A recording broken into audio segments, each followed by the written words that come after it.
There's 2 or 3, mainly 2 up tempo that people are gonna be very surprised of because it's not like our usual up tempo. Which? We're mic'd. Yes. Cheating in its house. That's pretty interesting, actually. I agree with that. It feels like my parents when I was young. They used to fight in English.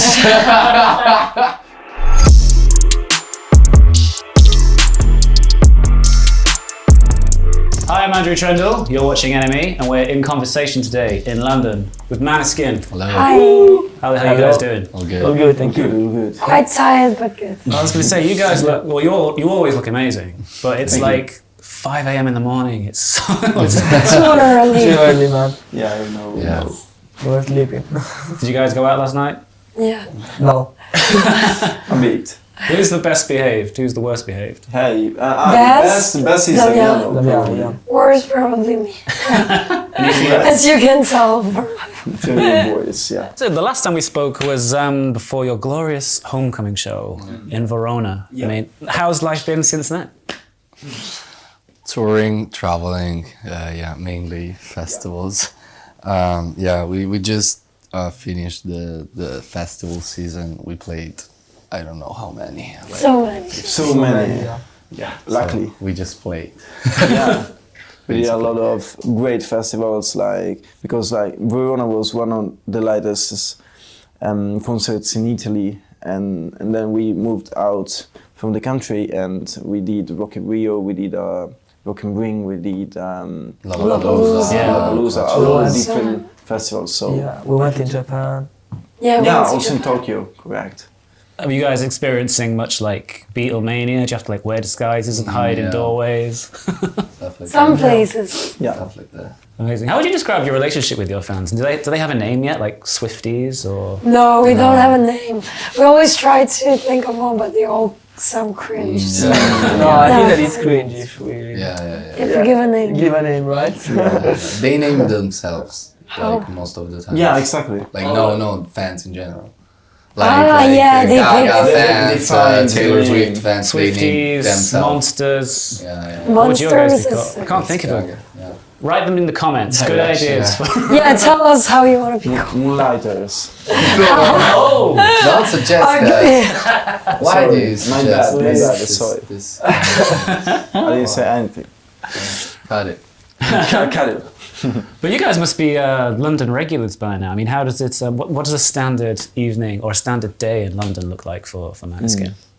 It depends. When we were here by ourselves, we used to wake up like late and then start to go out all day long. And we used to go a lot in Camden and Bricks Lane. And then in the evening, we just used to go see bands playing. There are a lot of bands to see play, and now it's different. We wake up very, very early in radio stations, TV shows, stuff like that, and we don't go to Brick Lane anymore. In different countries. I miss 7 days. Bricklane. Yeah, I miss Brick Lane. But you guys were in Camden last week for that Yeah. secret show. That sounds pretty. I mean, you guys got a history of these. You did one in Islington last year, which is pretty amazing. What do you guys get out of those kind of shows? Do you like feeling like a garage band again? Yeah. It's the best. It's like going back to the start, and it feels very intimate because these very small venues, and also like now when we played the new single for the first time, and playing it in such a small venue, we could see people's like reactions so close. It was cool. I'm sorry, my voice. As good as rock and roll. Do you guys prefer those kind of shows to like feeling like rock gods in like Verona or the upcoming show at the O2? Or I think it's like 2 different sides of what we do. It's just different, but I wouldn't say like that one is better than the other. Yeah. Like of course when you play big stages, you have a lot of space to manage, and of course you hear better and all this stuff. But when you play in these small venues, you're like in the crowd and the energy hits different. So everything is pros and cons. yeah, and you're one of those bands that can be Iggy Pop and Freddie Mercury at the same time. Exactly. And speaking of these huge shows, I believe you've sold out the O2, Yeah. which Yeah. is pretty crazy. Yeah, Yes, it's Not great. bad. really crazy. It's great. Good news. It's good. It's Really. good. But for that O2 show, are you planning on pulling out all the stops? Anything? Is there going to be like another dimension to the Maneskin live experience when you hit these arenas next year? Yeah. Yeah, absolutely. Sure. We'll try to like plan the show. Like every time we do the set list or set up the show, we do it to the venue in which we're playing. So as it's gonna be in the arenas, we're gonna try to set up an interesting and different show. Pyro, lasers, robots. No, No robots. Maybe some pyros. maybe some fun. Maybe some photos. Yeah. Yeah. No Why not? lasers, bad for the eyes. We only use them once or twice. What, Yeah. lasers? No, pyros. pyros. Virus, yeah. Ah, a bunch of times now. Bunch of Yeah. times.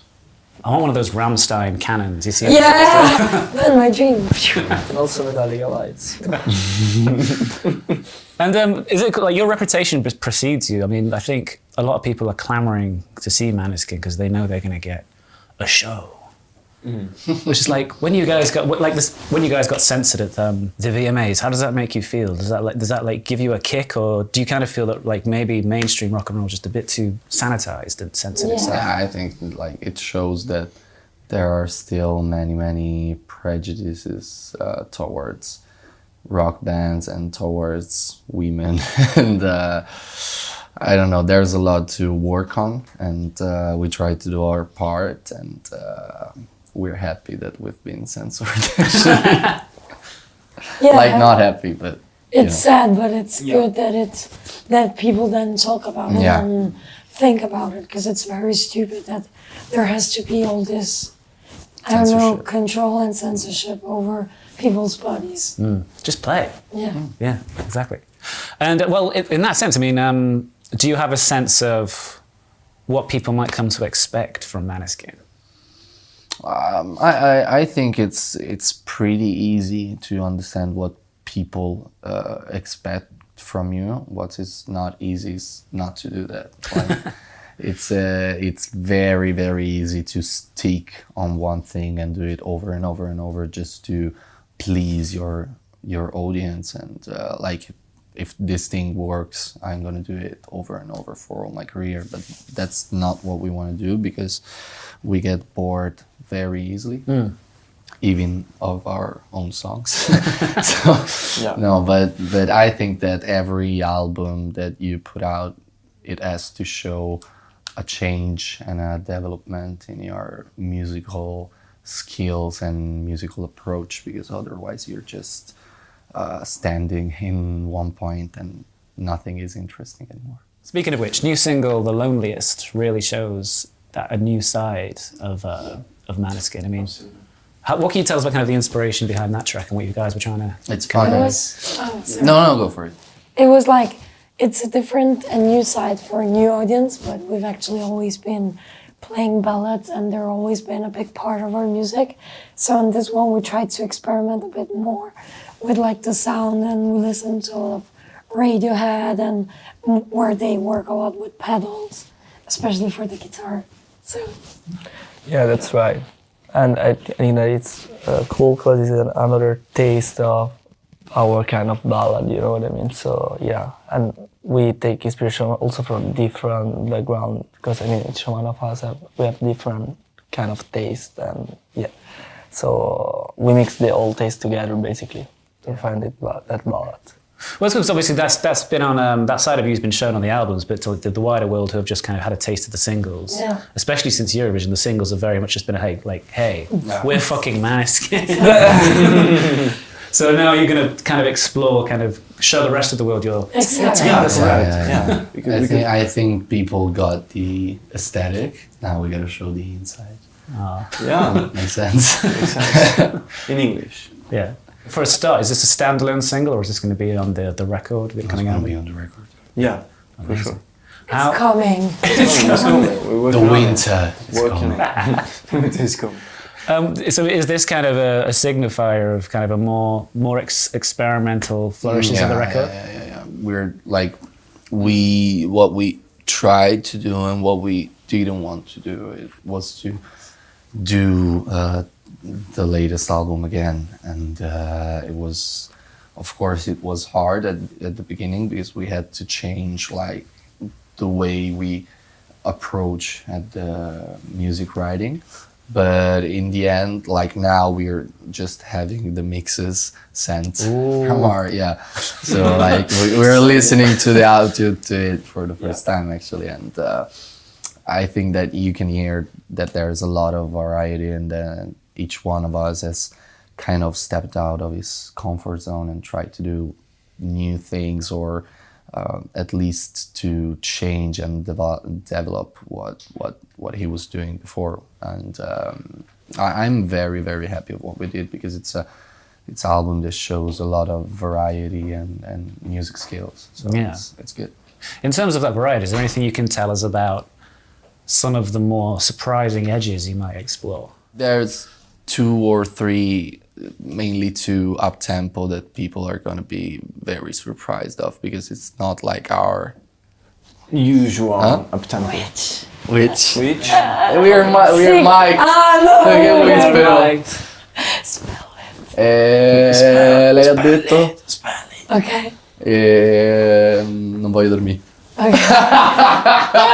Yes. Cheating in Italian. That's pretty interesting, actually. I agree with that. It feels like my parents when I was young, they used to fight in English.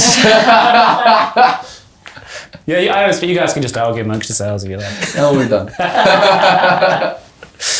But you guys mentioned kind of the Radiohead influence there. There's some kind of like surprising kind of maybe proggy touches to the record then. There is a lot of, I'd say we have like some more punk, very aggressive songs we never tried, and then we have some slow, more experimental ballad, and then some more popish, but still.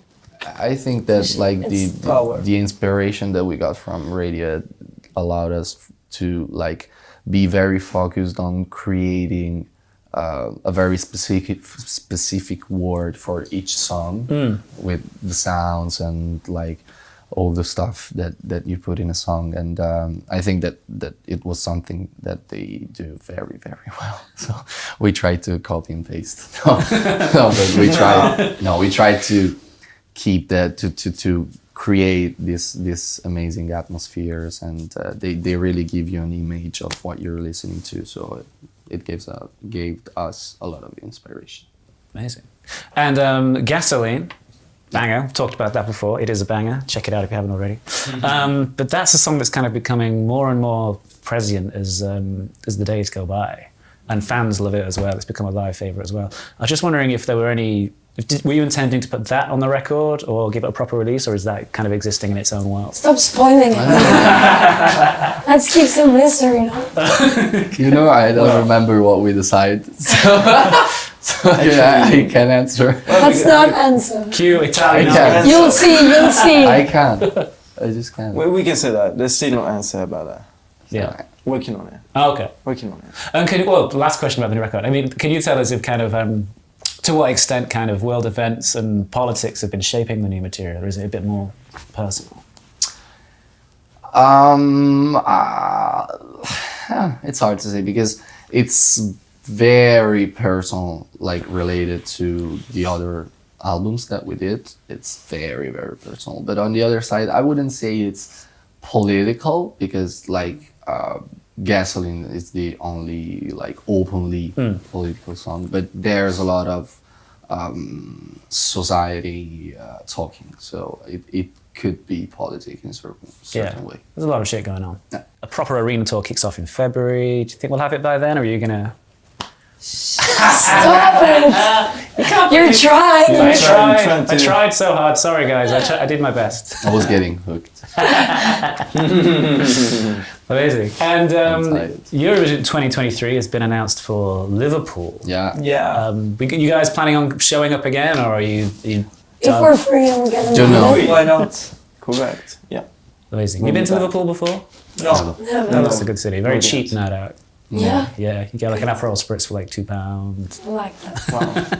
Do you look at bands like ABBA and Celine Dion and see that when people talk about those acts, they only talk about the songs and the legend, and we're kind of getting to that with you guys now, where like Eurovision is kind of just like one of many chapters, and that'll come like 2/3 into the story. Are you guys feeling like you're getting to a stage where that's sort of just a cool part of your legend now? I like we've never been scared of the Eurovision label, because for us Eurovision was not like the goal, but it was just a way to reach our goals. Like I think that many artists do a huge mistakes when they go to these TV shows with just one song. Like they create the whole image and the thing for the TV show, so when it's over they have basically nothing to share with fans. But we were lucky because we already had like 2 albums and 1 EP, so like once the show was over